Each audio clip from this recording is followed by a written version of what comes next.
Don't touch that dial. You're tuned in to the Dread Podcast Network. Welcome to Development Hell.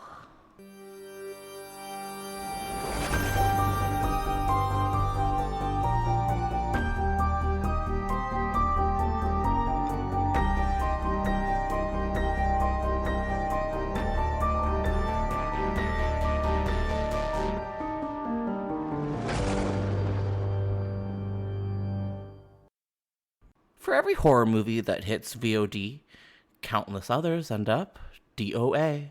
Development Hell is the podcast dedicated to unearthing these cursed horror productions. We're going to find out what went wrong, and then decide if these titles still stand a shot at the green light. I am your host, Josh Corngut. I am a filmmaker in Toronto, Canada. This podcast is a proud member of the Dread Podcast Network. Available now from Dread. Val. Finn, a wanted criminal, hides out with an escort named Val, a demon. Val offers to make his problems disappear if he follows her rules. She has been expecting him all along, and it won't be easy to escape Val's dungeon. Val is out now everywhere you buy or rent movies, and on Blu-ray November 2nd.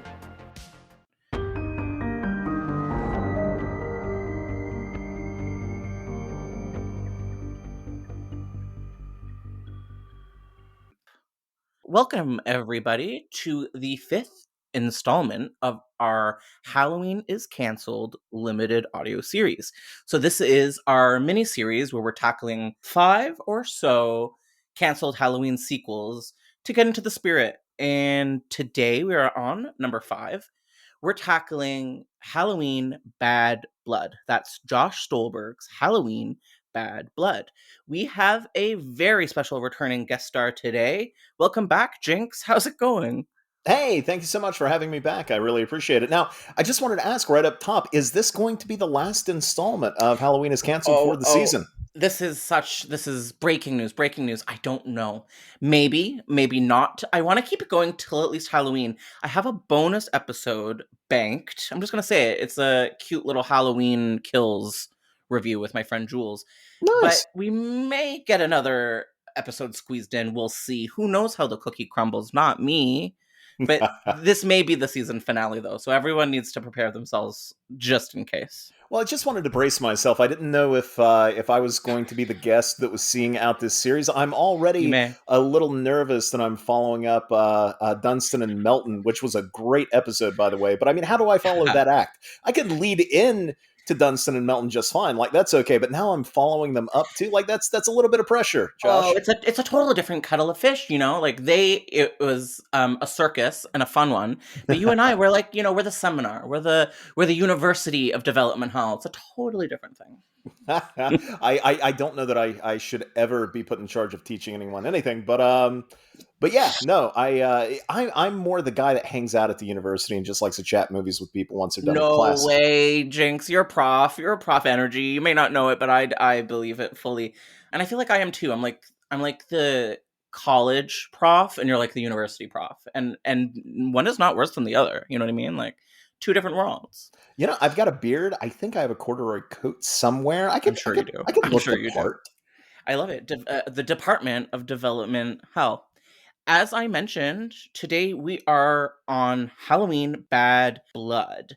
So Bad Blood is a Jamie Lloyd sequel that never got made, based on a treatment, if I'm not mistaken, by Josh Stolberg. I was wondering, you brought this one to the table. Why does this installment interest you? Why did you pick this topic? Yeah, so and I just want to shout out too. It is written by Josh Stolberg and Bobby Florsheim. So I just wanted to shout Mr. Florsheim out because he did have a hand in co-writing it. I was lucky enough to interview Mr. Stolberg, but I didn't get the chance to interview Mr. Florsheim. But when you'd reached out to me to come back on, you had mentioned a couple of potentials, and Mm-hmm. It's funny, I would have been fine with any of them, but one of them that you had picked, I believe, was Halloween Asylum, which Mr. Stolberg had tackled one of the drafts on that. So I was like, yeah, we could talk about that, but I did interview the man, and I know this much more, and there's a lot of I have I You was have the able to inside read the scoop, a baby. little You bit. do. Let's just be honest. I was able to read the treatments for both, and of course, I interviewed Mr. Stolberg, who's a great guy, and not only that, but I mean, I just I got to be honest with you. We touched on this on our previous chat, but I love Jamie Lloyd, and the Hmm. idea of getting a Jamie Lloyd sequel. It pisses me off that we didn't say have Twitter, really any sort of social media background the late '90s. Otherwise, I would have been the first guy trying to push a hashtag justice for Jamie. Like It's not too late. Don't you it have a sneaking feeling she might show up in Halloween Ends? no, No, no, yeah, I it do doesn't not, seem right. As I not said it at out loud, all. it felt wrong. It felt wrong. I wish, though. I would love to see Jamie, and I think the appetite and nostalgia is there in a way that it wouldn't have been, I think, pre-Halloween 2018. Now we want to see all these people come back. We are starting to celebrate the canon in the way that reboot wasn't doing. Yeah, I mean, I would love that. We have all these. It's been joked about before that Halloween is sort of becoming a choose your own adventure kind of set of Totally. continuities, and it's. I would like to think that we could dive back into older continuities perhaps in the future, but honestly, I don't think that's in the cards. I think Malekith is all about looking toward the future and not Hmm. necessarily going back. So I can't imagine we're going to be able to dive back into the Thorn storyline ever again, but I which mean, is a shame because I'm a sucker for all of that stuff. who knows what HBO Max is going to produce in 10 years from now? We don't know. We don't you know know what they're capable of. that would actually honestly be the best route for something like Halloween Yeah, in that totally. regard. Like, you know what? If you want to keep Halloween a big theatrical franchise, go ahead and do that. But you know Yeah. what? Give us take, it used to drive me nuts that DC was not following the Marvel playbook, at least as far as their shared cinematic universe, that sort of that structure that Marvel so perfectly nailed. DC is just kind of more whatever, but Hmm. now I've kind of come to appreciate it that they're not so beholden to continuity as, hey, what would fans really like to see, or hey, what would this amazing filmmaker do with a character like this? Okay, no Joker won't fit into the DCEU, but it might win Joaquin Phoenix an Oscar. It might earn us $1 billion. So why the Hmm. hell don't we do it? Hmm. I wish that Malekith could do something similar like that with Halloween. I wish he would keep the theatrical films going, but maybe give me an HBO Max Hmm. Thorn miniseries. Oh, Maybe I give wish. me Yes. Halloween 3D on TV. Maybe, I Listen, don't know. even if it doesn't happen, the Jinx curated graphic novels will, so we're gonna get these at some point or another. Um, so yeah, we talked about this previously. You just kind of mentioned it, but I was wondering how do we feel about both Danielle Harris and Jamie Lloyd? We talked about it in the past, but I want to talk about it again. What was your first introduction with Jamie Lloyd, the character So portrayed by Danielle Harris? Yeah. the first Halloween movie that I ever saw was Halloween 5, and it was on television. I was a kid. I was maybe like 9 or 10 at the time, and my brother, who was about 6 years older than me, he was responsible for terrorizing me with horror movies back when I was a kid. He knew I hated horror movies as a kid. I was terrified of being terrified, as it Hmm. were. And so and he delighted in scaring me with all manner of movies. He would call me into the room during Friday the 13th and tell me to watch it with him, but I could hold a pillow and cover my eyes with it during the scary parts. And inevitably, when a scary part would come up, I would hold the pillow up. He would yank the pillow away, so I would see Good for Jason him. Voorhees hacking up some poor unsuspecting teenager. Hmm. This is an So, education. absolutely. Well, you know what? I wound up becoming a huge horror fan, so he did something right. Yeah. But no, he was. I remember he and a friend had come over, and they were watching Halloween 5, and there was something about seeing a child as a protagonist. Being 9 or 10 myself at the time, and even though it was a scary movie, and even though Michael Myers fucking terrified me the first time I ever saw him, having a child as the lead of the movie, I couldn't look away. Like I sort of sat down and, I didn't need the pillow. I didn't need to be pranked or Hmm. cajoled into continuing to watch the movie. I was wrapped. And, part of this is the fact that, as a kid, I probably had a huge crush on Danielle Harris. Classic. Classic. And as a 40-year-old man, I have a huge crush on Danielle Harris. Are you guys around the But same age? I don't. I would imagine. Well, yeah, Probably, sure, yeah. yeah. She was.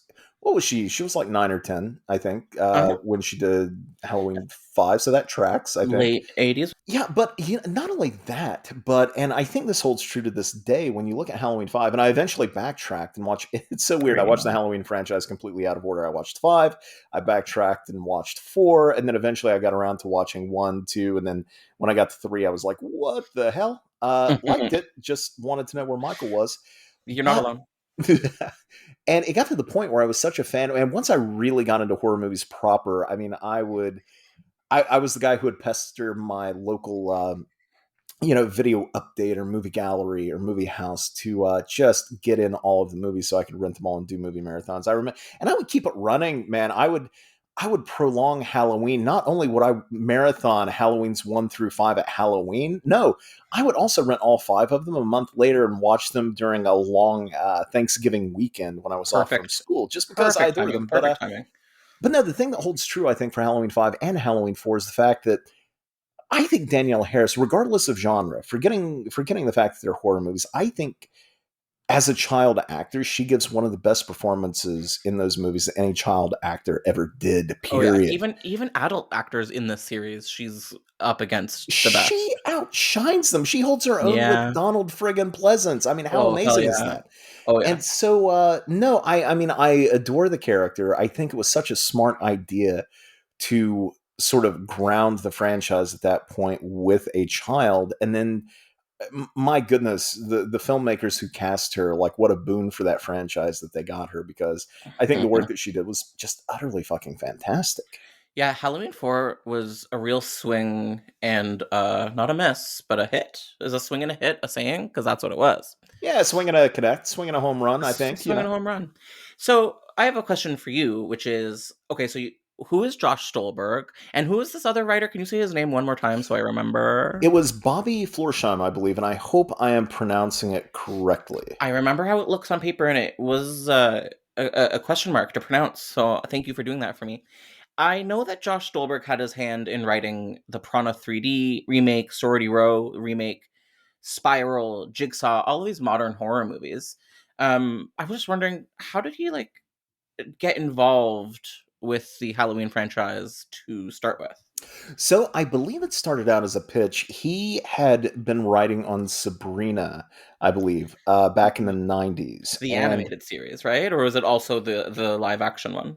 I think it was the animated series. It's so cool. I don't believe it was live action, which is great. But Yeah, yeah. yeah, honestly, I didn't watch either. I'll admit it. Like, those had just missed me when I was a teenager. That if anything even remotely smacked of horror, I was going to check it out. But that, Sabrina the Teenage Witch, like, it just Mm-hmm. was. But weirdly It's a enough, little I young. would probably, because of the Chilling Adventures of Sabrina, the comic book. Sadly, I haven't checked out the Netflix series yet, but because I love the comic book so much, I got to admit I was very close to going ahead and checking out that old '90s show. I never got around to it, but Oh, it's pretty classic. Although, yeah, I think if you're not nostalgic for it, maybe it won't hit in the same way.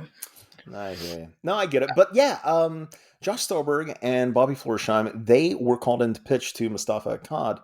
And they pitched something during our interview. Josh Stolberg called it MVP Michael versus Pinhead. The treatment that I read Good uh, title. was alternatively called Halloween in Hell. Also And a good title. yeah, I Sorry. mean, I've heard the alternate title for there have been various, like, Halloween and Hellraiser pitches, I guess, back in the day, like 3 Hmm. or 4, and one of them was called Halloween, and it's just like, Not as good. I there it depends on what day it is. Like, there are times I Yeah. hear that title and I'm like, nope. Hmm. And then there are other And times when I'm like, you know what? I'd watch the hell out of a movie called I know Halloween. I don't know how, because we're about to talk about Halloween in Hell a little bit right now. But I don't know how I've never done an episode on Michael versus Pinhead yet. It just seems like a obvious choice, and it just hasn't happened. Well, it's a little tough to get a beat on, probably, because not only did you have the Stolberg and Bobby Florsheim pitch, you also had oh, fucking hell. Dave something. I am Yeah. completely, please edit this out because he's the nicest guy and he's a hell of a filmmaker. I Dave will edit Parker. this out. Dave Parker. Thank you. I got the first name right. Good for Yeah, me. he was on my podcast. God, I suck. Oh, Dave he Parker was rules. cool. It's super nice guy, like super horror savvy, great guy to chat with. Made a couple of great horror films. He did The Dead Hate the Living, and if you ever get the chance, he did a Warner premiere movie called The Hills Run Red, written by David Scout. That is Oh, fucking I've great. seen The Hills Run Red. Amazing. Love it, love it. It should have been a franchise. We should have had 3 or 4 by now. So, but yeah, I get it Dave mixed up with Parker. the houses that October built, but I know I've seen both, and that's what matters. I like that one too. But yeah, I think he did Halloween, and then of course there was the time that they approached Clive Barker, and the idea was to get Barker to write and John Carpenter to direct, and oh, what a loss that was. Because even though here's the thing, I'm not Mm, convinced that Halloween and Hellraiser goes together. no.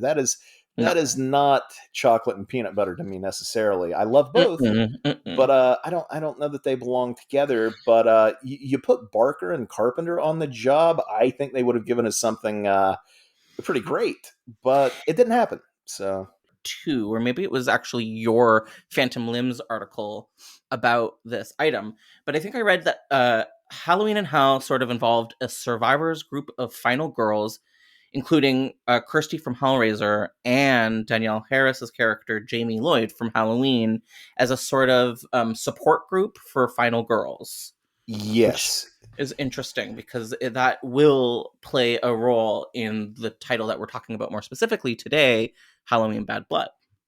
yes, yeah. So that was it's funny because Stolberg and Florsheim, they went in to pitch Halloween in Hell, and apparently it didn't go anywhere, and so they took No? Wow. yeah, and so they kind of took the core idea that they had with Jamie Lloyd being the protagonist, and they Yeah. sort of just divorced it from Hellraiser, and then they created Halloween Bad Blood, which we can dive into. But yeah, the I don't know. I love I really love the idea of a support group filled with survivors of other horror movie franchises. Because if I can talk about myself for a moment here, and it is worth noting that this treatment would have been written around, I think he said November of 2000. I don't know if that was Halloween Hmm. Hellraiser or if that was Bad Blood, but in any case, this was like 2000 or so. But I was completely unaware, obviously, of this treatment, or I was unaware of anything that just hadn't been made. Halloween at that point was just Halloween H20 to me.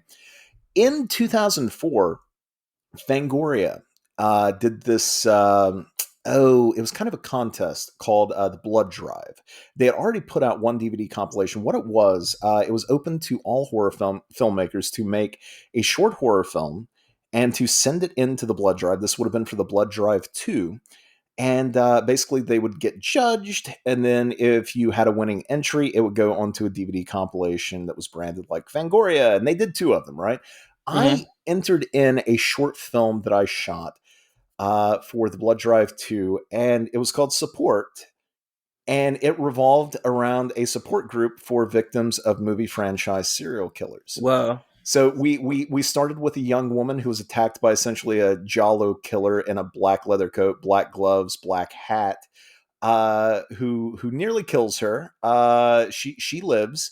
She winds up going to a support group for people similarly like her, and each of them is like, we had basically riffs on Marion from Psycho, Sally from Texas Chainsaw. Um, we had a guy with 4 long claw marks down his face who was an unapologetic just coffee drinker, as it were, just constantly downing Okay. stuff. And yeah, it was kind of fun. It was kind of silly. The twist at the end of it was that the support group is basically taken upon themselves to, with each new member that they induct, they track down the person who hurt them, and Hmm. they kill them and basically vanish them off the face of the planet. Cute. And so that was my short, and I sent it off, and we were running up against the wire, and we didn't add a score, and it didn't get chosen. But I still love the idea, and I wound up rewriting it as a much more grounded thing a handful of years ago. And I was actually going to shoot it as a feature, and it never happened. But it's been an idea that I've been sitting on for the longest time, and still, I saw it was kind of a 1-2 punch. When I did the interview with Josh Stolberg and he mentioned what Bad Blood was going to be initially, as soon as I heard like support group with survivors of other horror movie franchises, I was like, well, I'm not as clever as I think I am. Oh, Because I thought that was a fairly unique idea, but whoops. And I was like, it's but a you know great what? idea. It's a great idea. I was like, that's okay though. I was like, that's okay because sadly, unfortunately, because I think this movie would have been really cool. I was like, unfortunately, it wasn't made, but fortunately for me, that idea still hasn't been put out there into the universe. And then the second punch in this 1-2 puncharoo was, Yeah. Grady Hendrix's book, The Final Girls Yeah. Support Group or something like that Yeah. comes out. And Yep. now it's going to be a TV show. And I'm just like, Yes. well, fuck. I know that sucks. Well, at least you know that you have as creative a brain as Grady. That's great. I kid you What? not. There have been so many times, not that I've ever even come close to having like even representation or whatever, but I've written so many things where I'm convinced that like the idea is unique and solid. And then like 2 months later, something happens. I remember a buddy of mine who actually works in the industry. He's the guy who's like my first reader who checks out everything. And he's just I know he feels bad for me because he'll just get back to me and he's like, well, at least you know you're hitting on something. At least you Uh, know you have your finger on a pulse. You're not getting there quickly enough, but Nobody's coming up with it. It's like the biggest cliche, but it's so true. Is there are no original ideas. You just got to do it in your own unique, cute way. yeah. Although, yeah, with that HBO, I think Max show coming up with Charlize Theron, you might want to act fast because it's happening. Yeah. You know It what? is such a good idea, though. It's funny though because that very same friend of mine, I would also read his stuff back in the day before he sort of made it into the industry, and he had written something that was very similar. He had started it, and then a big sci-fi movie from a major director came out, and it was sort of trading in the same themes, and there was even a similar, like, sort of set piece in it. And I remember he was kind of like, "Damn it," he's like, "I got to put this to bed," and I was just like, I, I remember trying to talk him out of it, but I think he was kind of Mhm. convinced. And then later he was just like, you know what? They don't own that. I can do my riff on that. And sure enough, that was the project that sort of like got him in. So, See, you never know. Also, like, there's going to be two Hellraiser projects in the same year from completely different production houses. Why not both? I hear you. I'm okay with that. I'm still wanting to tell that story at some point, but I feel like at this point I probably need to let it breathe for a little bit. Yeah, maybe like give it 5 years. If I recall, we have Christy, my apologies, from the original Hellraiser in this Hellraiser in or Halloween in Hell moment. She dies right at the beginning. Is this correct? It's so crazy to me because the support group was filled with survivors, obviously, of other horror movie franchises, and it said that within the group there's like a character from Phantasm here, a victim from Critters there. Okay. The prophecy and Leprechaun were mentioned as well. Like, imagine this Good. group. What a weird group, but I love it. Yeah, and like obviously the two leads are Kirsty Cotton from Hellraiser, and then we have Jamie Lloyd from Halloween, and I mean, it's kind of not an A-list cast across the board, which I celebrate. yeah, but it's all the people, with those two together. Like I would watch a movie with Jamie Lloyd and Kirsty Cotton just going for coffee and I chatting about love their them both. problems. They're both incredible characters, to be honest. I really love both of them.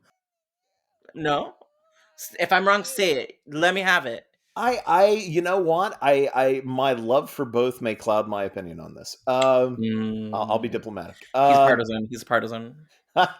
But no, so apparently in the support group meeting, Jamie, she discusses with them like Michael Myers, the curse of Thorn, the fact that she can't have a normal life, like, which is a really smart way of sort of cluing in uninitiated viewers who maybe, haven't seen all of the previous Halloween movies. We get caught up to speed pretty quickly on who this woman is.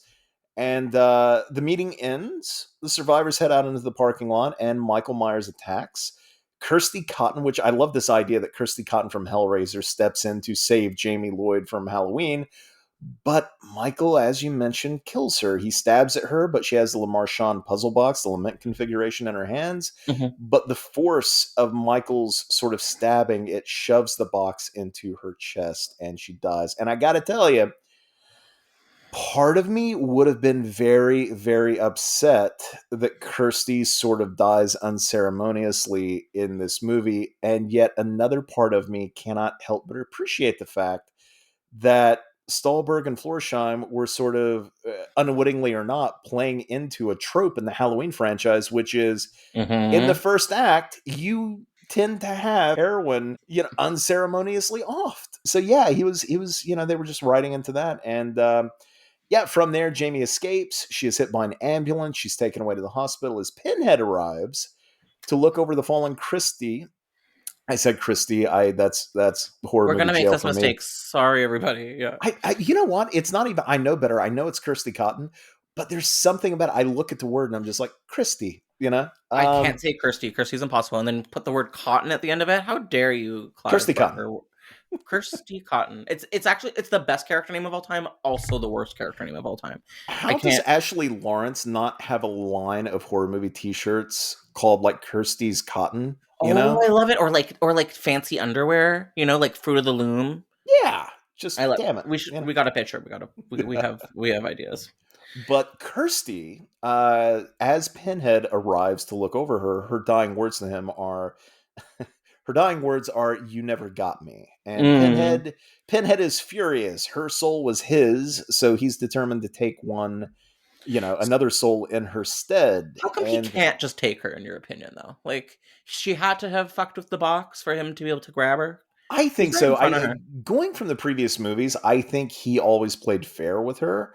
He did, actually. I'm always like, he kind of saves the cat with her a couple of times. Yeah, that is the one thing about Pinhead is, so far as the rules go, like he's fair. He doesn't cheat, and which is almost the scarier part, because if you're fucked, you are out of here, baby. Like, well, yeah, that's the thing. He is a rule book beater no matter what, which is always terrifying in any regard. But he, that there is no.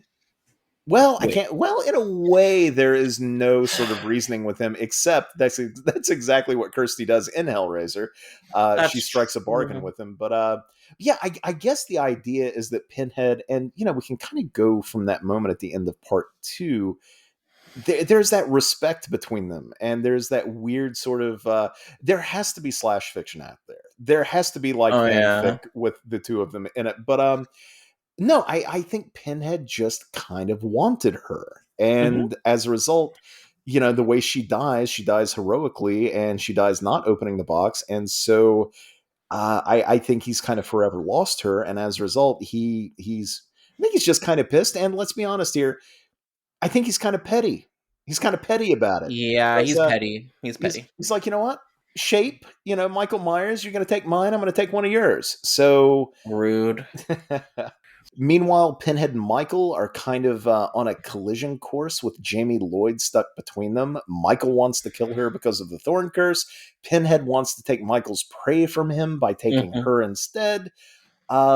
Jamie, by the end of the movie, actually winds up getting pulled into hell, and to get to her, and I will admit, there's something corny about this, but there's also something incredibly cool about this. To get to her, Michael unlocks the lament configuration so he can go to hell to get to her. And apparently, Michael's weirdly childlike demeanor, as it were, there's something about it that allows him to easily tap into the Le Marchand configuration and to solve it.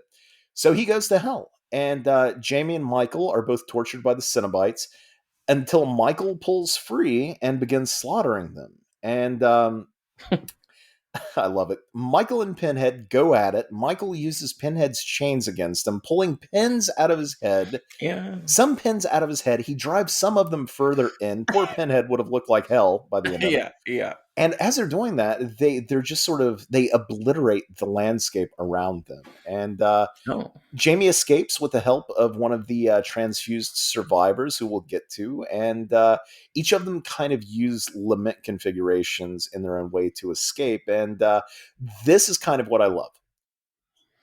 There's meant to be 2 different reels sent to movie theaters, 2 different final reels, each with different winners. So depending on which movie, or rather which theater or which showtime you watched, you were either going to see Michael or you were going to see Pinhead as the victor, the winner.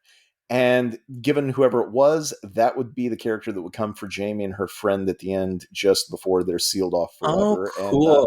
Yeah, and then you would end with Jamie and her friend limping into the sunset. And apparently, Mustafa Akkad was not super keen on pitches that deviated from his pretty specific ideas as to what Michael Myers should be. He even gave Stolberg a piece of paper that outlined the rules of the Halloween universe, which very much concerned the bloodline of the Strode family. Where did that go by Resurrection? And the initial Stolberg Florsheim MVP Halloween in Hell Michael versus Pinhead pitch very much broke a lot of those rules. Yes. Too campy for Michael. It seems like the Akkads really were trying to keep him somehow based in naturalism, which is such a joke if you start thinking about 4, 5, and 6. But Yeah, I get it. Maybe they, especially. Here's the thing. I think Bad Blood could have worked like gangbusters and would have made complete sense if it had been done after Halloween 6. Mm-hmm. Well, As the a whole follow-up to Halloween H2O, which seemed to sort you of can't. Yes, it grounded the franchise again, and so that might have been a bit tougher to pull off. So I kind of get that. Yes. After H2O, it was like a true blue reboot, H2O. It successfully rebooted it and simplified it, and all of that Thorn stuff was out the window. And thank God. Like, we need that HBO miniseries, but other than that, it was time. Yeah.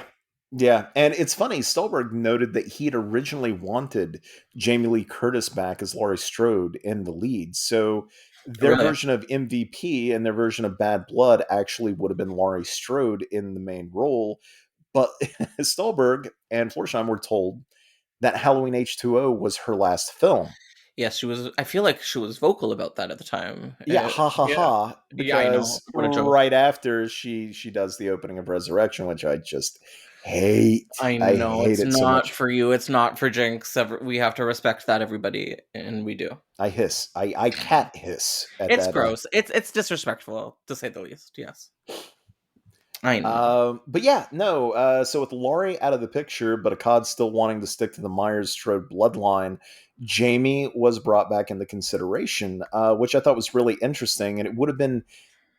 It, I would have been curious to see, like, if they had written a screenplay, really fleshed it all out, how they would have accounted for Halloween H2O. It's like, okay, if you're bringing up the idea of the bloodline again and the curse again, then why is Michael going after Jamie again instead of also trying to go after Laurie? It's just You'd have to have some weird montage at the beginning that's like, Laurie's dead, Jamie, just like they did with part 4. Oh, that would have pissed me off too. So Yeah, it was honestly, weird in part 4, to be honest. Halloween H2O has the best ending that original run ever needed. Yes, So. and I don't know if it was you or if it's my friend Emily who says, and I think it may be Emily, that the reason that the beginning of Resurrection is so repulsive is not because they disrespect Laurie Strode, but because they disrespect the ending of H2O. Was that you or was that Emily? I believe that was Emily, but I agree with her wholeheartedly. It's true. It's true. It's a real slap in the face. I hate it. It's also funny though. Like first he crushes the larynx, then he puts the mask on him. It's very organized. Which He's a is self-starter. such bullshit, because when you watch the end of H2O, the look in his eyes, his very well-lit eyes, he is evil. The whole point of it is that Laurie has a moment where she wants to connect with her brother, and he reaches out to her, and she reaches out to him. And then she looks up and she sees in his eyes that he's still evil, that he's still devious, that he is counting on her to touch him so that he can do something to try and get himself out of that situation, or at least kill her.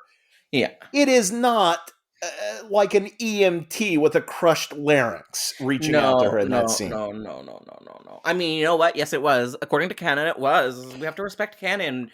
The movie's not Busta canon. Rhymes killed Michael Myers. This Nope. is the canon that we live in right now. I refuse it. I refuse it. I still want to see Halloween Retribution where we see the death of Freddy, because it seems cool to me. It's weird to me how this Hellraiser crossover kind of turned into Bad Blood. I wasn't aware until I was reading your article, your Phantom Limbs piece about it, and it's cool because you're going from one like super outrageous, very campy project into what feels like a more traditional, modern Halloween, which is Halloween Bad Blood. Yeah, I think so. I mean, Bad Blood, it sounds like, still would have been a little heightened, a little, a little fun, a little funny, a bit campy here and Meta, there. right? It seems very Oh, meta, totally. By the end of it, it would have been meta as hell. And which is not a COD approved. Don't be meta with a COD. He doesn't want that. yeah, but I looked at Resurrection again, and I remember Busta Rhymes in a Michael Myers mask and costume, He cursing was out the actual mad. Michael. It just, I feel like I feel like Mustafa hated Resurrection. This is the energy I got. I That feel it, like like, Mustafa was right too. you know that I, at least for the next month or so, I'm pro Resurrection, and there's nothing you can do to change that. And we have to celebrate each other for who we are, Jinx. Okay, that's only fair. That's only fair. But yeah, you're right. Like Halloween Bad Blood took the core idea of the survivors group and the transfused blood and the curse of Thorn, and it just sort of, it removed all the Hellraiser references and Which then is built a new good. movie around it. And It's so much better without Hellraiser in it. I have to say, I'm a big Hellraiser fan, but it just it muckied up this plot a lot. agreed. And this is, I mean, that Halloween Hellraiser movie is a movie that I 100% would have watched. I don't know that I would have dug it. I got to tell you, Halloween Bad Blood, I get the feeling that I would have dug the hell out of this movie. I really do. Wait, so why do you think, after the huge success of Freddy vs. Jason, that we never did see another versus in the franchise world? Do you think it's because they didn't want to be compared to it, or what do you think the cause was I there? think it was just the lack of franchise characters to go around because, it feels like there's so many, but when, you look at who owns who and then the compatibility, I mean, yeah, Freddy Hmm. versus Jason, which that makes all the sense in the world.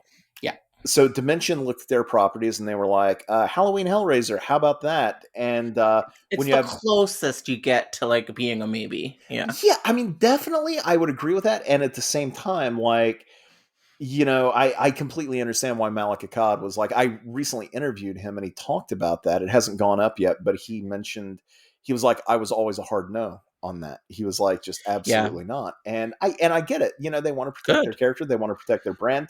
They're the only Um, people in this industry that seem to have a little bit of, I don't know, I don't know what's the word, not class, but they take it seriously, and it's not just a money grab for them. It is a money grab for them, but they respect their franchise. I don't know that it is. That's the Yeah, thing. not at all.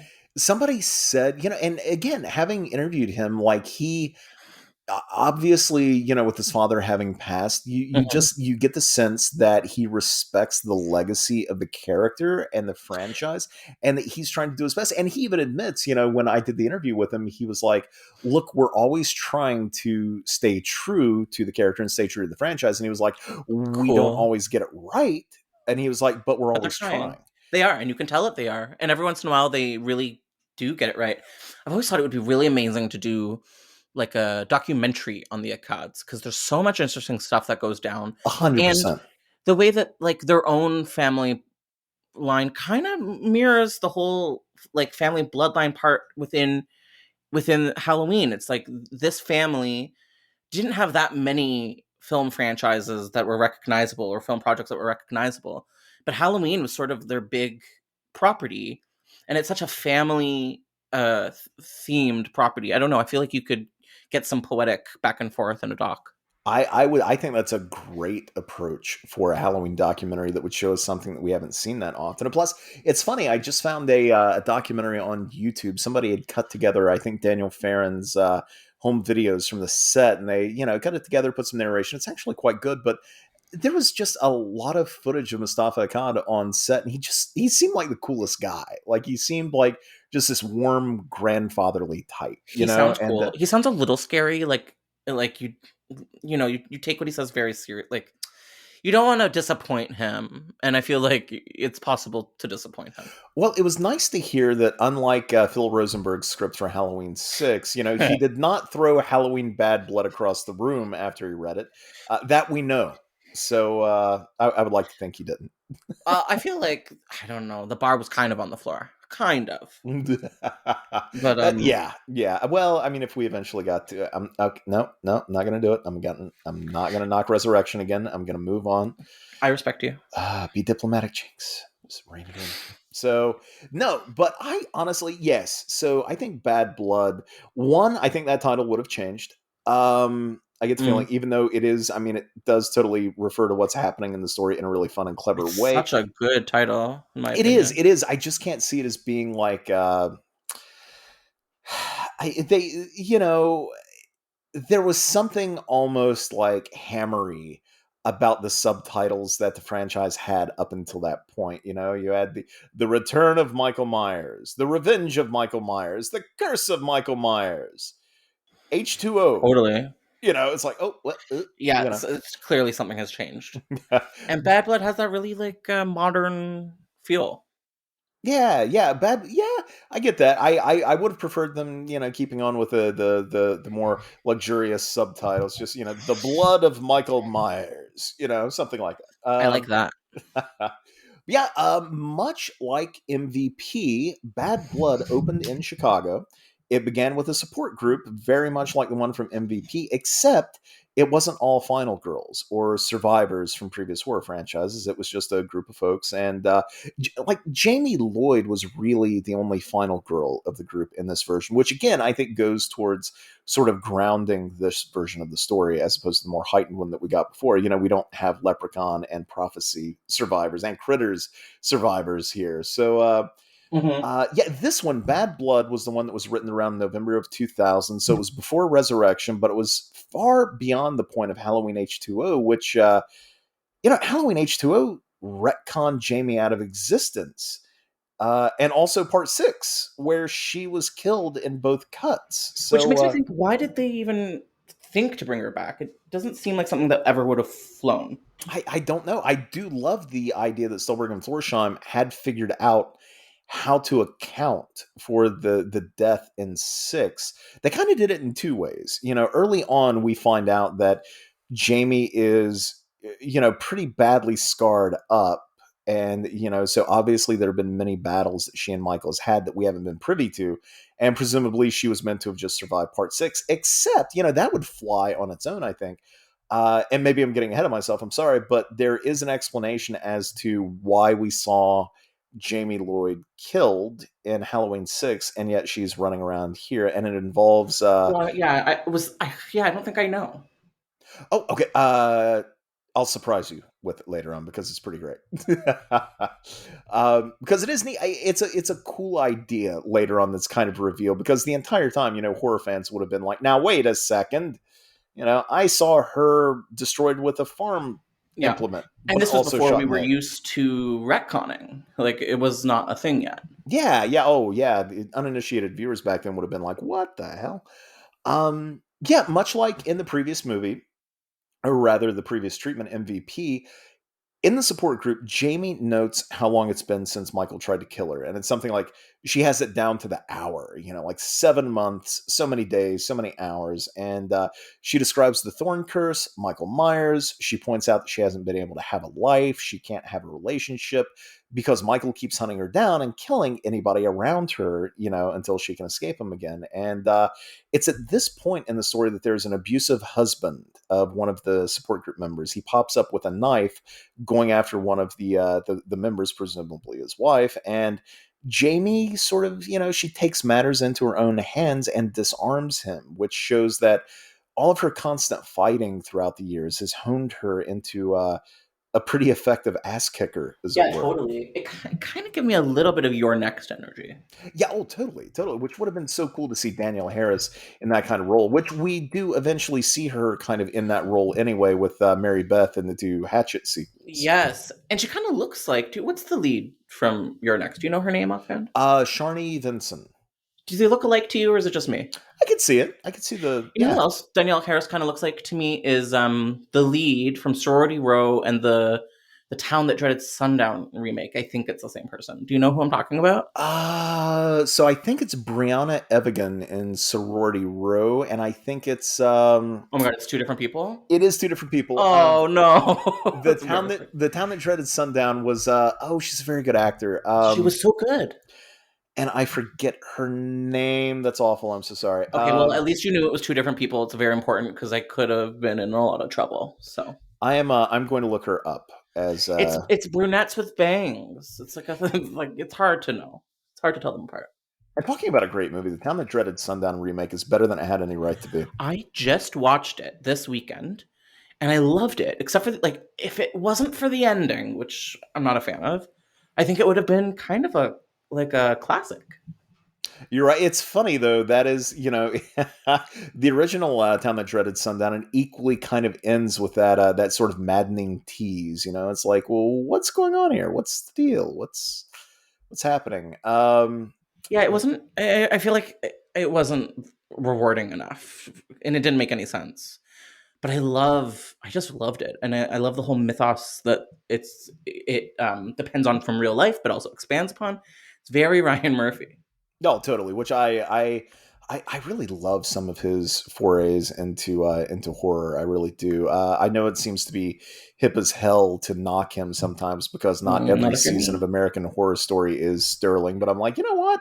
That guy is doing some really interesting stuff in the How genre. And how many days is he on that set in actuality yeah. nowadays? I plus, I mean, he's got to be doing something right because the damn thing's run for a decade and has a spinoff. So respect. Yep, and the spinoff got another season. Did you watch American Horror Stories? I saw the first two seasons and I actually love them quite a bit. I started the third and for whatever reason never got around to finishing it. Oh, And I meant it's the off brand. Sorry, the spinoff. The no. I felt like I uh-huh. needed to because I heard that Ben Harmon was back in it from the first season, but he'd also appeared in a later season. So I'm like, well, I guess I'm gonna have to finally catch up on the OG series before I watch the spinoff. So I feel like I've interrupted you. We were in the midst of like some really juicy stuff. Where were yes. you? Oh, sorry. I did find out her name though. The Town That Dreaded Sundown starred Addison Timlin, who was very good in Oh, that movie. so good. So Michael pops up at the support group, begins Oh yeah, cutting his way through the support group to get to you knew. Jamie. Okay, amazing. In the midst of all of this, Jamie and Michael are hit by an ambulance, and both are taken to the hospital where the doctors sort of marvel at all the scars that Jamie's body bears. And there's a quote: "The doctors can't believe the number of scars and stab wounds on Jamie's body. This pretty girl looks like a one-woman war zone." And I just love that idea. It reminds me of, the first time, I think it was the first superhero movie to kind of do something like this, but the reveal of Affleck's body in the shower in Daredevil, where it's like, Yeah, okay, this is a superhero movie, but this is also a guy who, we're going to take a realistic look at what it's continual cool. fights would be like. It's so badass, especially with the case of Jamie. It's like it's very military. It's Yeah, and cool. I love the idea that it's like, how many adventures, how many Halloween sequels have we missed between these two? I love that Yeah. idea. And I love how it's clear that he is relentlessly coming after her, but she's also relentlessly surviving. It's cool. Yeah. She's not just a final girl one time over. It seems like the story is introducing the notion that she's a survivor time and time and time and time again. But it's here that the main plot kicks into gear. And I love this. Jamie has her own personal blood supply at the hospital, presumably in preparation for events like this when she gets attacked and needs treatment, which is crazy to think that she's been attacked so many times that she's had to prep for it by giving the nearest local hospital blood to keep on standby for the inevitable. I love that idea. What do the authorities think of this though? There's holes here, but I'm okay. Yeah, well, yeah, it's like, how did she pull that off? Did she go to the hospital and just pay somebody off to keep like a supply out of the way? It's very Or Buffy the Vampire Slayer, so I can get behind that. oh, I love it, and I love that. I mean, that makes all the sense in the world that you would have a final girl who just keeps her own blood supply around because she's going to need it. But what I Hmm. love about this idea is that in all of the chaos, a nurse makes a mistake and puts Jamie's personal supply into the main storage freezer, where it is then used to help 7 random people who get transfused with Jamie's personal blood supply, which comes with the Thorn Curse. Fuck yes. Fuck yes, it's so stupid, but it's so good. I Hence, love it. hence the title Bad Blood. Yeah, baby. That is such a neat idea that all of a sudden you have all of these, and plus there is a moment in their treatment where Michael he gets free, he gets his knife, I think, or some sort of killing implement. He's advancing on Jamie, who is actually helpless in the hospital bed at this point. I think she's strapped down because she was struggling, and he has her dead to rights, And then you have this moment where you're seeing all these different people transfused at once with Jamie's blood. And apparently there was meant to be like a CG sequence where you see the blood flowing down the IV line and into their bodies, signaling that, these people now have the curse. And Oh, Michael, it's like the Jason X opening sequence. kind of, yeah, yeah. And Michael has this moment where he stops and is just kind of confused because he can feel that the curse has now shot out to 7 other people. And so he staggers away trying to find like all of these other people at once. And It sucks. It sucks for him. It's like you thought you were so close to the end, and then all of a sudden the goals change. if he could speak, tell me that wouldn't be a moment for him to just be like, fuck. That's exactly what I was gonna say. Yeah. It's pretty funny actually if you think about it on that level, because he was so close. 6, 7 movies, 8 movies, then this bullshit has to happen. Better yet, you know what? If you wanted to stay completely true to the character, just do the fuck thing, but just silently, where you see him standing there and you just see him wilt a little bit, his shoulders slump, and you just hear like, Yeah. But then he would like prop back up and keep going, because this is a self-starter, as we said. absolutely. So Michael is no longer compelled to just go after Jamie. He now has over a half dozen new victims he has to slaughter, and these include. Do you want to call off the victims to beat, or do you want me to? Sure, I can run through this list of character names. So we've got Amber Lynn, who is a fake attempted suicide.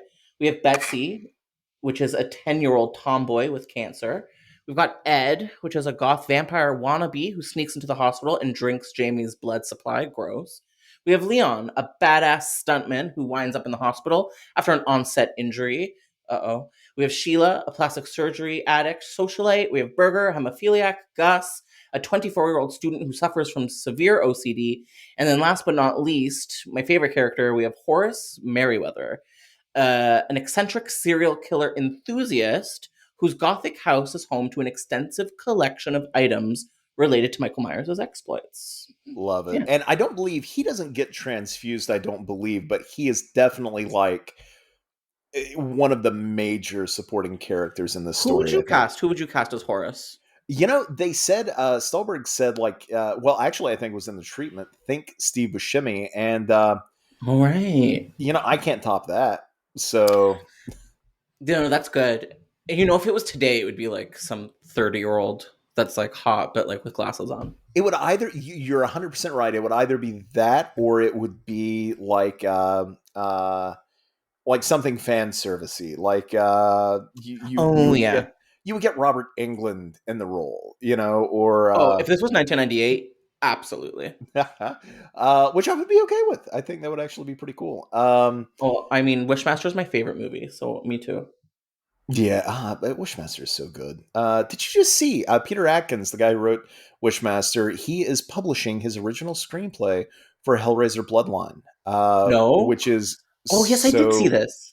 So yes, we get to read his original screenplay now, which differs wildly from the butchered theatrical version of the film that we eventually got. So I'm which I like, but yeah, it's very butcherino.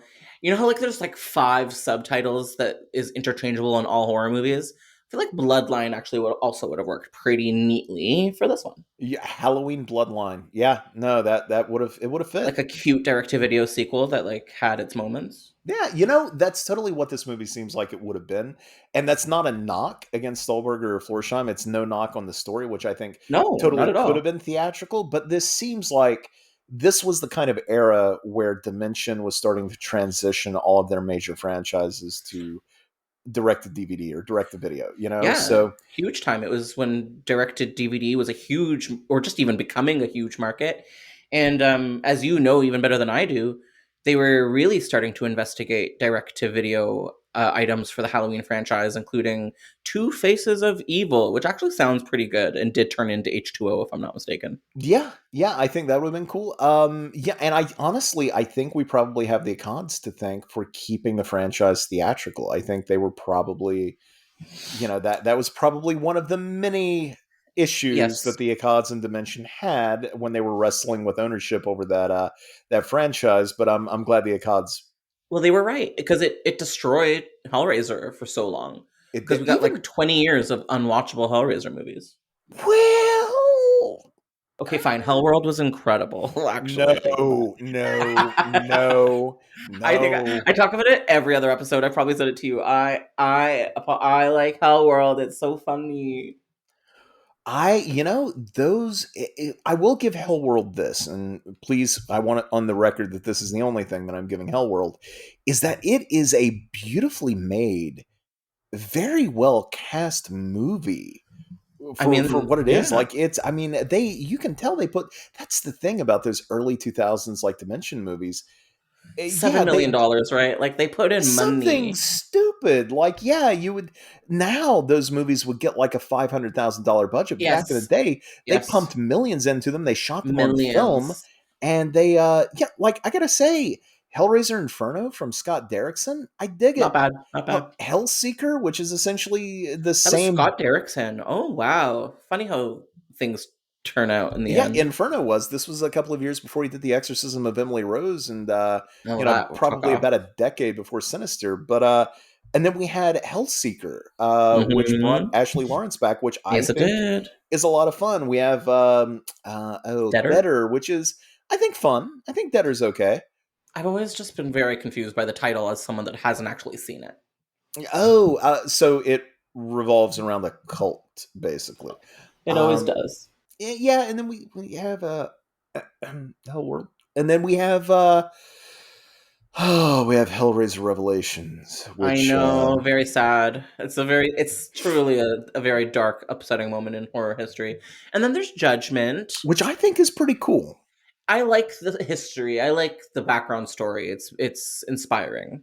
Yeah, like the Gary Tunnicliffe, the guy who had done the makeup on loads of Dimension things. I'm sure, like Halloween, and as a matter of fact, I believe, if I'm getting this right, Gary Tunnicliffe actually crafted a version of the Shape mask that was going to harken back to the original Shatner mask for Tyler Mane to wear over top of his burned face in Halloween 3D, the Todd Farmer, Patrick Lussier movie. So I love Gary Tunnicliffe. I got to interview him once and he was super cool. But icon. Yes, and he did some, they finally gave him his turn at bat before they completely went under, and I think Tunnicliffe did something really interesting I think they gave him $17 for a budget, and he turned out a movie that was super imaginative.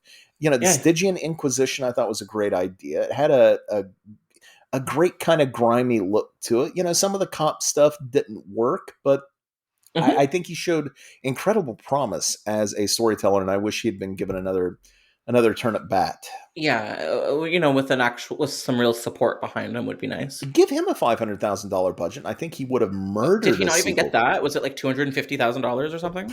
It was. I'm sure it was something not great. It's just let the franchise go, please. If you're gonna do that, it's just so rude. Well, that's what bums me out. Is now Hellraiser's been discovered and it's been parsed out, where we have David Gordon Green doing the HBO series, and we have, which I'm excited about, we have Ben Collins and Luke Piotrowski having written a Hellraiser movie directed by David Bruckner. So we have the creative team behind The Night House, which was fucking incredible, doing a Hellraiser movie. There was that super exciting casting for Pinhead.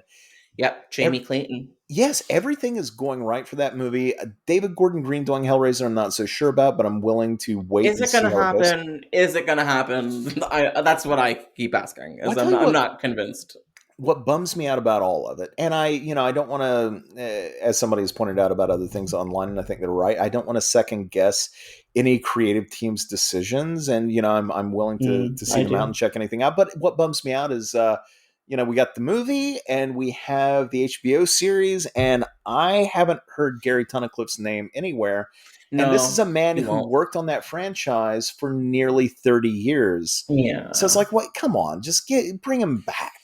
Damn it. It's horrendous when that happens. Like with Mancini and the reboot at Orion. Yeah. That was just gross. Yeah, but at least we have these. I don't know. These projects seem fairly prestige, and it's not how we've seen Hellraiser in so long. So I'm ready for it. Absolutely. So Bad Blood, I think, would have been worthy of theatrical, but at that point in Dimension's history, you got to know they were probably, if they would have ever picked this up, they probably would have pushed hard for direct-to-video. And I either way, I kind of wish this. No, I'll say it. I really wish this movie existed. I wish that somehow, some way, it had gotten made at some point, because I think it would have been a lot of fun. Because my goodness, we have Michael, who's now pissed off, trying to track down a group of characters who are now cursed with Thorn, Yeah. just by virtue of the fact that they were transfused. And honestly, like, going through the body count, like, a lot of these sound, and not just the set pieces, but the characters themselves at times sound really fun in the way that they were set up. Like, okay, so first up is Amber, who Michael chases out of the hospital. Like, she is essentially victim number one.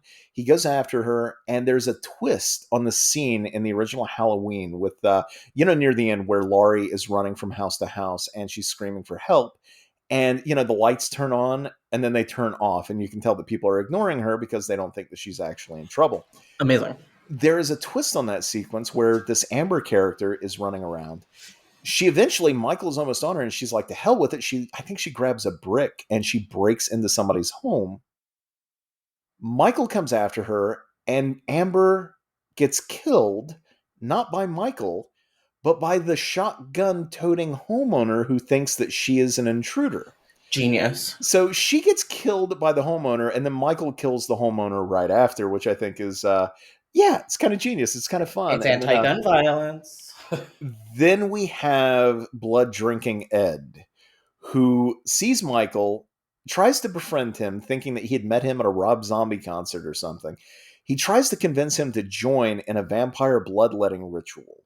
Michael does join in a bloodletting ritual, but not necessarily the one that Ed expected. So there goes Ed. Oh, well. He overdosed. This is crazy. So Sheila gets an overdose of Botox thanks to Michael, which paralyzes her. And then at that point, like, he descends upon her. Like, Michael does his thing. He eventually beheads her. The Gus character has OCD, and this, I think, is, it's fun in its own way. Like, it makes him, his OCD makes it nearly impossible for him to escape from Michael. There's a sequence where he's trying to escape and he has to stop and mind the cracks on a tiled porch. Oh, that's stressful. Yeah, because I like that. You feel bad. And I got the feeling it wasn't making fun of him, but it was pointing out, like, what would a person who has to contend with that sort of thing be like in a situation where they're being chased by a maniac? And there is this amazing moment where I think he runs past a discarded penny and stops and sees Michael coming right at him. And he has to take a breath and race right back toward Michael. It's tragic. Stop and pick up the penny and narrowly escape Michael's knife. But he does make it for the moment. You have the stuntman character, Leon, and I do love this. This is a moment that kind of, like, it reminds me of the opening of Feast, where you have this alpha male dude who is going to, he kind of alpha males his way in. He's going to lead the group.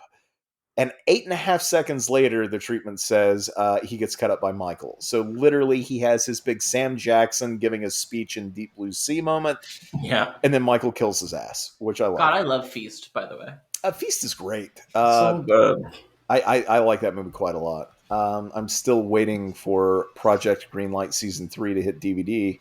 Where is it? It's been 18 years. Are there even DVDs anymore? There were fair point.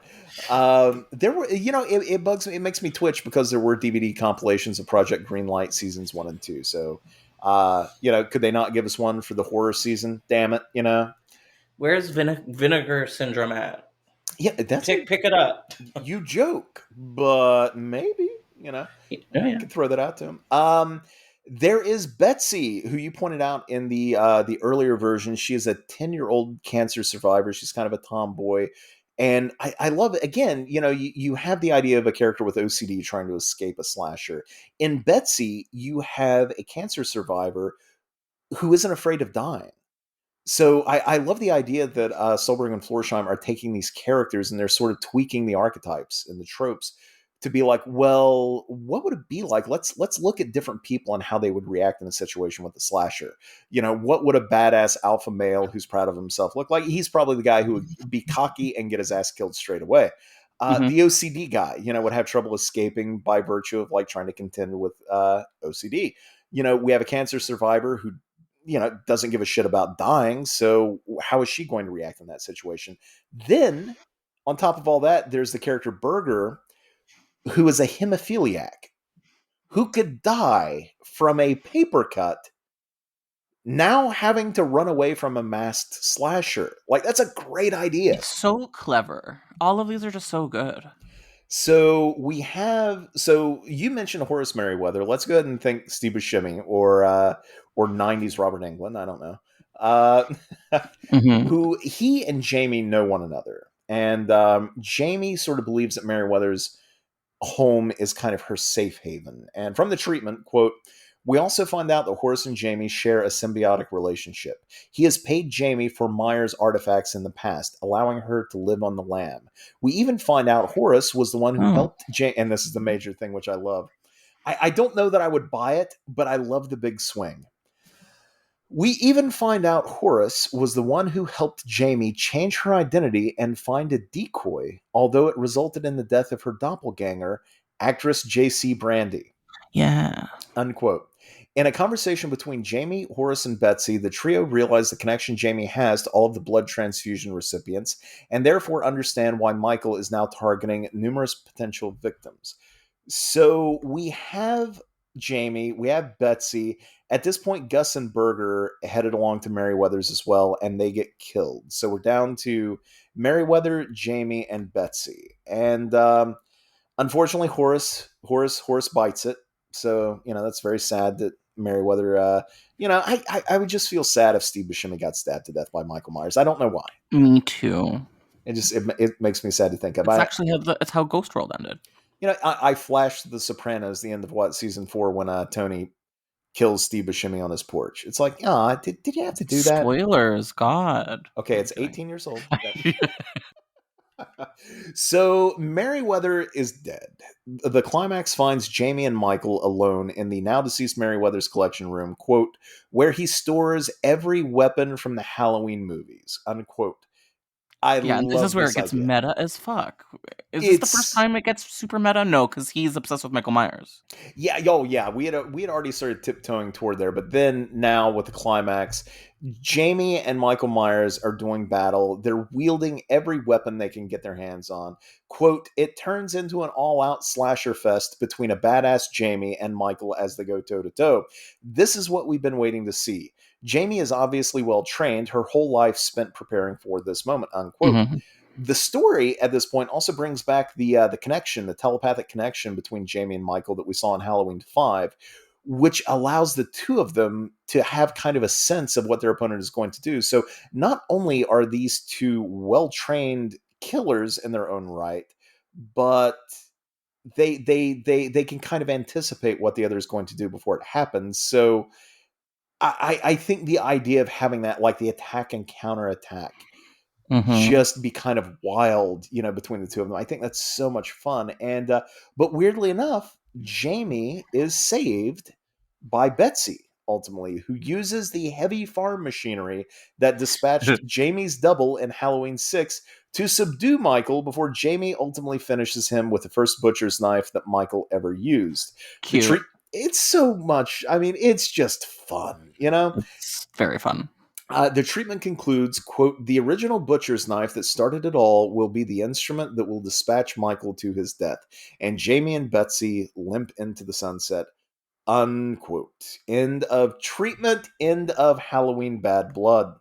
Oh, it's so clever, and I can see how they were almost trying to pander a little bit to the Akkads, but they did it wrong. Like, Well, yeah. Mustafa Akkad said that he was all about following the Strode Myers bloodline story.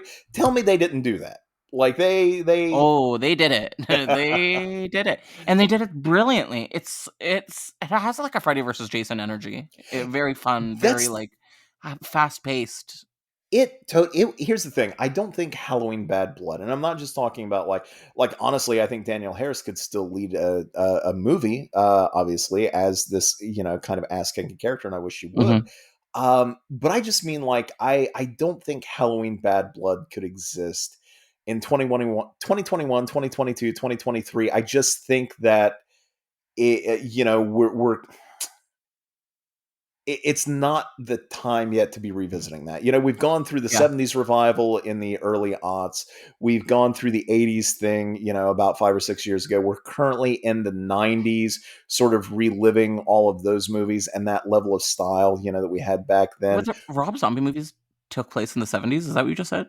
No, no. I'm sorry. I just meant horror as a whole. Oh. I would have believed you. But, I think Halloween Bad Blood would have lived very comfortably in 2000, 2001, 2002. Like that, it would have been perfectly cut for the time. Yeah. And I think audiences would have been very receptive to it. Now, I don't think it would be the right time for this kind of movie, but I would still enjoy the hell out of it. You know how little bits and pieces from the canceled films kind of make their way down the pipeline? Sort of like how in Halloween Kills you have the Haddonfield versus Michael. Oh, and totally. How that's been kind of brewing for a really long time in the treatment world. I feel like the twist of having Strode blood accidentally infused into a bunch of strangers, I feel like that plot point could make its way at some point. I can Not see with that. Danielle Harris, probably, but like maybe with Jamie or whoever else. I could see it making it because it's just so fun. I agree. And apparently, at the end of the treatment, there were, and I don't think I wrote about this in Phantom Limbs, but there were two variations on the idea that Stolberg and Florsheim pitched. One was going to be a Hong Kong set version with Jet Li as a character, Whoa. and with the heroine in a foreign land, not understanding the language. So Kind of cool. it would have been like, just the idea of removing, which in a way, it kind of makes sense that, like, if Jamie wanted to get away from Michael, hop a damn plane, Go to Hong Kong. Yeah, go Exactly. really far away. I wonder if that's a post The Grudge decision. No, because it would have been 2000. So, Mm-hmm. yeah, I think it would have been pretty neat if they tried to do something like that with the franchise. The other one, though, so there was another idea that they had pitched alongside it. It only existed as a paragraph. It doesn't sound like it was really a variation on Bad Blood. What it reads, it says, so basically they had an idea to do a film that would have run parallel to the first two Halloween movies, depicting Michael's escape from Smith's Grove, but it would have been like Halloween 1 and 2, but from Michael's point of view. So we would follow him as he escapes from Smith's Grove, as he's stalking around Haddonfield, like his ride to Haddonfield, what was happening with him in the interim of those films. And then when those moments intersect with the movies that we know, we would get like alternate angles on certain scenes. So it would be like a really interesting way to retell those events, but from Michael's point of view, like following him instead. And I kind of love that idea too. I wish they had developed that more, but Wow, sounds like we'd finally figure out how he learned how to drive. yeah, exactly. Well, we know because the Man in Black, Dr. Right. Wynn, clearly No, it taught was him. Dr. Toomis from Halloween 2018. I call him Dr. Oh Toomis. God, Sartain. I hated him. You know how I feel, right? I think everyone knows how I feel. It's my Halloween Resurrection. No, it's not. I have to take that out. People get so mad at me. But yeah, unfortunately, as cool as I personally think Bad Blood might have been, and how neat I think it would have been at the time to have that movie, because come on, we were leading up to Freddy versus Jason. It was after Bride of Chucky. Halloween Bad Blood would have been seated perfectly between those two, I think. Perfectly. Give this to Ronnie Yu, Oh, please. wow. Could you imagine? Yeah, I can. Actually, I can. Ronnie Yu would have directed the hell out of it. Unfortunately, Mustafa Akkad didn't much care for Bad Blood, as it didn't, quote, follow the rules, unquote, either. Plus, Mr. Stolberg admitted in our interview that he was a young writer who just hadn't written much in the way of horror at that point. As he said, and again I'm quoting, he said, again, it was 20 years ago. It was before I'd ever written a horror movie. I just had no shot. There was no way they were going to hire the writer of Sabrina, the animated series, to reinvent Halloween. That's their loss, honey. But It yeah, is he's not wrong. because he wound up writing Alex Aja's Piranha 3D. He wrote Sorority Row, which is a fun slasher. He wrote So good. Jigsaw. He wrote Spiral. I believe he's still working on Nightbreed, the TV version of it. Oh, interesting. There's a potential new Saw sequel, and he eventually worked on another potential Halloween film, as we noted, called Halloween Asylum, which I think Matt Vane had written a draft of it, and then Stolberg was brought in to sort of do a take on it. And so there is a Josh Stolberg penned Halloween Asylum, which sadly didn't get picked up. And so, I mean, the man has pitched on Halloween 3 times now. I Mm-hmm. at some point in the future, I hope he gets to fully sort of see one through someday. I think he deserves it. I think so too. I feel like it may not happen, but we'll have to see. I have Whatever my happens fingers after crossed. Halloween ends. Yeah, me too. Yeah, I think you're right. I don't think this one is ever going to see the light of day, which is such a shame because I'm such a fan of the plot. It's so fun and so clever, but it definitely has that mid 2000s, early 2000s energy that because the canon got squashed by Busta Rhymes, you're not gonna see it. I love that. That was so good, Jinx. This was like a really fun, like really fast-paced episode, which definitely is in line with Halloween by Blood. Yeah, I think it's a movie that would have just clicked by. Yeah, it absolutely would have. All right, Jinx. So where can we find you on the internet if you want to be found? Sure, people can find me. So I host a podcast called Scream Addicts, which is currently doing a side project called Hammer Pub, wherein co-hosts Allie Chappell and Paul Farrell and I have a drink or two, and we provide a running commentary for a Hammer film. I believe, Josh, you are coming on soon for The Woman in Black. Is that right? Yes, hell yes. Good deal. So you can find me there, and Scream Addicts has its own Twitter account as well. That is at Scream Addicts. You can also find me, my personal account on Twitter, that is at Jinx1981. That is JINX1981. And you can also find me on Instagram. It is at Jinx740941. I am so sorry. That is JINX 740941. It's too many damn numbers, and I apologize. But yes, that's where you can find me. Otherwise, you can check out my work at Bloody Disgusting. I have 4 different columns that I run, and they are Phantom Limbs, Larval Ink, Mask of Insanity, and Blood Ink Staples, regarding, respectively, unmade horror sequels, early versions of films that changed wildly by the time they were released, fun stories from actors and actresses who wore makeup or masks in horror movies, playing villains, that is, and horror comic books. Josh, it is always a blast. I'm happy to come back anytime. Yeah, it'll be sooner than later, absolutely.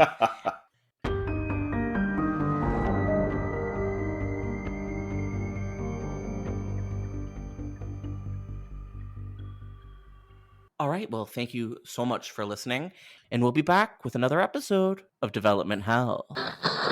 Thank you for listening to the Dread Podcast Network.